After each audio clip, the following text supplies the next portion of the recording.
మనము ఓడిపోయామా, గెలిచామా అన్నది పక్కన పెడితే అండి, జగన్మోహన్ రెడ్డి గారు చేసినవి ప్రజల గుండెల్లో చిరస్థాయిగా నిలిచిపోయిన దానికి ఇదొక్కటి చక్కటి ఉదాహరణ. ఒకసారి చూడండి, నిజంగా ఎవరైనా కానివ్వండి హ్యాపీగా ఫీల్ అవుతారు ఇటువంటివి విన్నప్పుడు. నాకు బాగా గవర్నమెంట్ చేసే పనుల్లో నాకు నచ్చేది ఏంటంటే, ఒక పేదవాడికి, ఒక సామాన్యుడికి న్యాయం జరిగిందనుకోండి, అది ఎప్పుడు కూడా నేను చాలా హ్యాపీగా ఫీల్ అవుతాను. అంటే డబ్బున్నవాడిదే పెత్తనము, పేరున్నవాడిదే పెత్తనము, పవర్ ఉన్నవాడిదే పెత్తనము, ఇలా ఉండకూడదండి.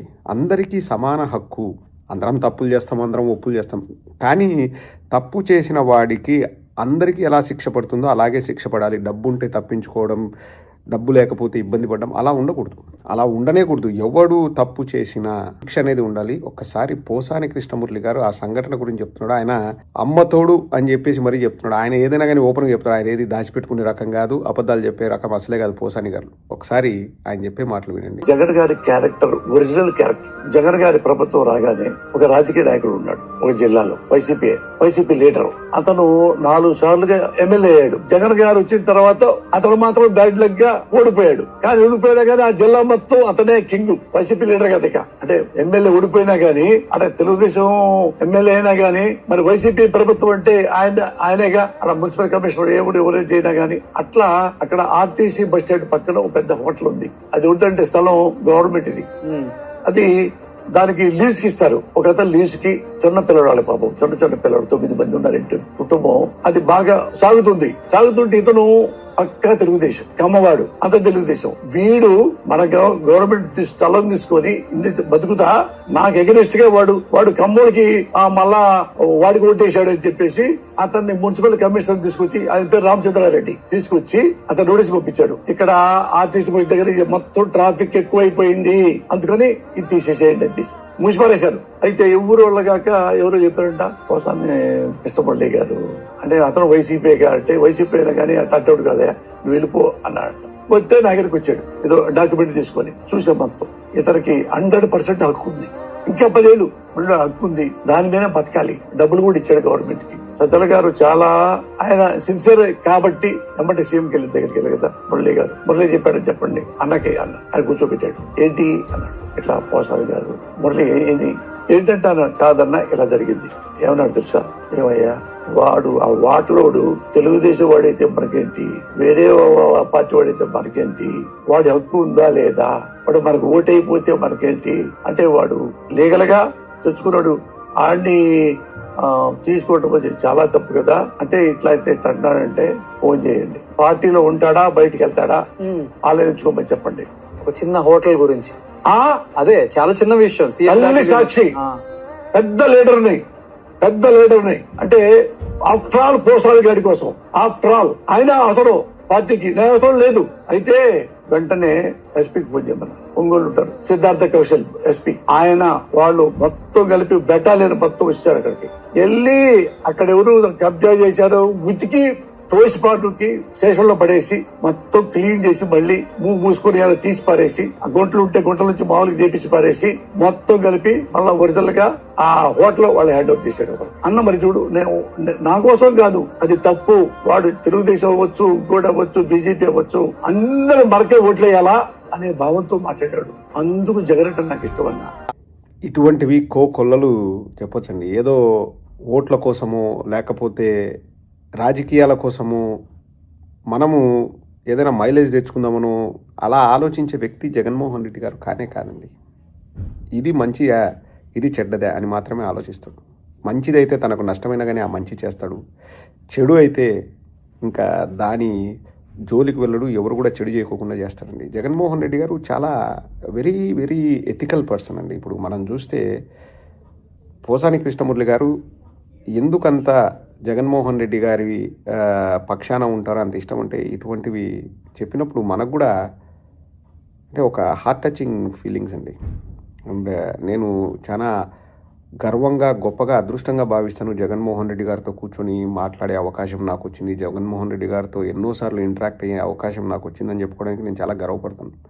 ప్రతిసారి కూడా అండి అసలు ఇవి అంటే 1-to-1 కాన్వర్సేషన్ జరిగినప్పుడు బయటికి చెప్పకూడదు అని చెప్పేసి నేను పెద్దగా చెప్పను, కానీ ఎంతగా మన గురించి ఆలోచిస్తారంటే జగన్మోహన్ రెడ్డి గారు ఇది నీకు అవసరమా ప్రదీప్? నువ్వు చేయకు ప్రదీప్. ఎందుకు చేస్తావు? నీ ఫ్యామిలీ గురించి ఆలోచించు, మీ అబ్బాయి గురించి ఆలోచించు, నీకు మంచి లైఫ్ ఉంది, నువ్వు దాని మీద కాన్సన్ట్రేట్ చేయి అని అంటే మన గురించి చెప్తానండి జగన్మోహన్ రెడ్డి గారు. ఇప్పుడు నీ వల్ల నాకు అవసరం ఉంది కదా, పార్టీకి అవసరం ఉంది కదా, నీకు డబ్బులు ఇస్తా, నువ్వు అది చేసుకో. ఈ టైప్ అట్లా అసలు ఆలోచించరు. ఒక తమ్ముడు అయితే తమ్ముడి బాగోగుల గురించి ఎట్లా ఆలోచిస్తాడో అట్లా ఆలోచిస్తాడు. నువ్వు ఇలా నడుచుకో, నువ్వు ఇది చెయ్యి. ఇంకా అంటే ఎన్ని మంచి మాటలు చెప్తారంటే అసలు నేను ఒక ఫ్రెండ్తో ఇదే విషయం చెప్పా. ఇట్లా అంటాడు జగనన్న, నీకెందుకు అది, అందుకే నా అతను ఓడిపోయింది, వాడుకోవడం రాదు జగన్మోహన్ రెడ్డి గారికి అన్నాడు. అంటే మా ఫ్రెండ్ కూడా నవ్వుతూ, జగనన్న ఎప్పుడు కూడా నాకు లాభం కదా, నువ్వు రా, నీ జీవితాన్ని నాశనం చేసుకో, ఈ టైప్లో చెప్పరండి. నీకు కంఫర్టబుల్గా ఉండి అన్నీ బాగుంటేనే నువ్వు చెయ్యి, లేకపోతే వద్దు. ఇట్లా నాకే ఇంకా ఎన్నో చెప్పాడండి అట్లా విషయాలు. నేను అంటే మనం ఒక మనిషి మీద ఇష్టము ప్రేమ ఎందుకు పెంచుకుంటామంటే ఇట్లాంటివన్నీ విన్నప్పుడు ఒక మనకు ఎమోషన్ అన్నది చాలా హై ఉంటుందండి ఒక వ్యక్తి పైన. నాకు జగన్మోహన్ రెడ్డి గారు అంటే ఇప్పుడు పోసాని గారు కూడా, మీకు ఆ వీడియో అంతా క్లారిటీ ఉందో చూడండి, సుమన్ టీవీలో అనుకుంటా ఇంటర్వ్యూ మొత్తం చూడండి. ఆయన కళ్ళల్లో కూడా ఒక ఎమోషన్ ఉంటుంది పోసాని గారు ఈ మాటలు చెప్పేటప్పుడు. వెరీ హార్ట్ టచింగ్ అండి. అంటే ఇటువంటివి కళ్ళలు చేశారు. ఏమంటే తెలుగుదేశం వాళ్ళకు మీడియా ఉంది కాబట్టి వాళ్ళు అబద్ధాలు చెప్పి, మనం చెప్పింది జనాలకు ఎక్కక, వాళ్ళు చెప్పిండేది డామినేషన్ అయిపోయి అది ఇది ఇదంతా జరిగింది. కానీ చేసిన మంచి ఎప్పటికీ నిలిచిపోతుంది. నేను చేసే వీడియోలో మీరు గమనిస్తే 99% నేను ఏదైనా కానీ కామన్ మ్యాన్కి జరిగితే నేను దాని గురించి ఎక్కువ స్ట్రెస్ చేసి చెప్తానండి. కామన్ మ్యాన్కి ఇబ్బంది జరిగితే దాని గురించి నేను మాట్లాడతాను. డబ్బున్న వాడికి ప్రభుత్వాలతో పెద్ద పని ఉండదండి. కానీ పేదవాడికి ఈరోజు తెలుగుదేశం వ్యక్తి అయినా కానీ అతనికి లీగల్గా ఆ సైట్ ఉండాలా అని చెప్పేసి మీరు అతనికే ఉంచండి అని చెప్పారు. తర్వాత అతను మళ్ళీ మనకు ఓటు వేసాడా లేక తెలుగుదేశానికి వేసాడా అది ఇంకా మనకు అనవసరం, దాని గురించి అడగాల్సిన అవసరం లేదు. వెయ్యకపోయినా కనీసం మంచి చేసినా ఉన్న తృప్తి మనకు ఉంది కదా.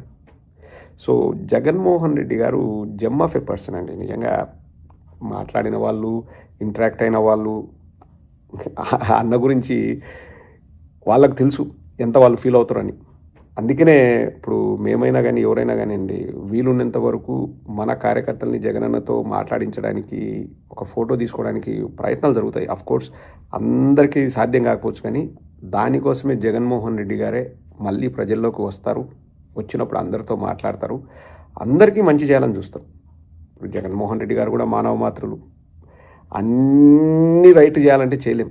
కానీ ఈరోజు ప్రతి పేదవాడు జగన్మోహన్ రెడ్డి గారిని మిస్ అవుతున్నారు. జగన్మోహన్ రెడ్డి గారు అంటే ఇది జరిగేది అది జరిగేదని దాని గురించి ఇంకో రోజు మాట్లాడుతున్నారు. ప్రతి ఒక్కరు మిస్ అవుతున్నారు. అంత మంచి చేశాడు జగన్మోహన్ రెడ్డి గారు. ప్రతి పనిలో అండి పేదవాడికి మంచి జరగాలని ఆలోచించి చేసిన ఒక గొప్ప మహనీయుడు జగన్మోహన్ రెడ్డి గారు. కళ్ళు ఉన్నప్పుడు వాటి విలువ తెలియదు, కళ్ళు పోతే విలువ తెలుస్తాయి అన్నట్లు ఒక సామెత. జగన్మోహన్ రెడ్డి గారు ఉన్నప్పుడు విలువ తెలియలేదు. ఎందుకంటే ప్రతిపక్షం వాళ్ళు పిల్లోడైనా బటన్ నొక్కుతాడు, ముసలోడైనా బటన్ నొక్కుతాను. ఏది నొక్కింది? ఇది 2 ఏళ్లలో ఒక సిలిండర్ ఇచ్చినారు. ఆడబిడ్డ నిధి లేదు, నిరుద్యోగ భృతి లేదు, రైతులకు అందాల్సిన అది లేదు, 50 ఏళ్ళు దాటిన బీసీలకు, ఎస్సీ ఎస్టీలకు అందరికీ పెన్షన్ అన్నారు, అది లేదు. అట్లా చెప్పుకుంటూ పోతే ఏమీ చేయలేదు తెలుగుదేశంలో. అసలు రేషన్ మీరు రాయండి కింద కామెంట్ సెక్షన్ రాయండి. రేషన్ తీసుకోవాలంటే ఎంత కష్టంగా ఉంది ఇప్పుడు, ఇంతకుముందు ఎలాగుండేది? పోలీసులకు గౌరవం ఉందా, మర్యాద ఉందా? ఒకసారి మీరు రాయండి. ప్రతి మీసం మొలిచిన ప్రతి తెలుగుదేశంలోడు పోలీసు వాళ్ళని బెదిరిస్తున్నాడంట. వాళ్ళకి గౌరవం ఉందా? టీచర్లకు గౌరవం ఉందా? ఒకసారి మీరే కింద కామెంట్ సెక్షన్ రాయండి. జగన్మోహన్ రెడ్డి గారు ఏదైనా స్ట్రిక్ట్గా తీసుకొద్దామన్నది ఎవరి మీద వ్యక్తిగతంగా కోపంతో కాదండి, వ్యవస్థల్ని గాడిలో పెడదామని. కానీ తెలుగుదేశం వాళ్ళు వాళ్ళ రాజకీయాలు మొత్తం వాళ్ళకు మంచి చేసుకోవడం, మిగతా వాళ్ళని బెదిరించడం. జగన్మోహన్ రెడ్డి గారు తెలుగుదేశం వాడికి అన్యాయం జరిగినా కానీ లేదు, అతనికే అది చెందాలి అని చెప్పిన గొప్ప మనసున్న నేత. మా చంద్రబాబు గారు పొంగనూరు సభలో వైఎస్ఆర్ కాంగ్రెస్ పార్టీ వాళ్ళకి అసలు పనులు చేయొద్దని చెప్పిన గనుడు. ఇప్పుడు చూడండి, ఒకసారి ఆలోచించండి, మీరే తేడా గమనించండి.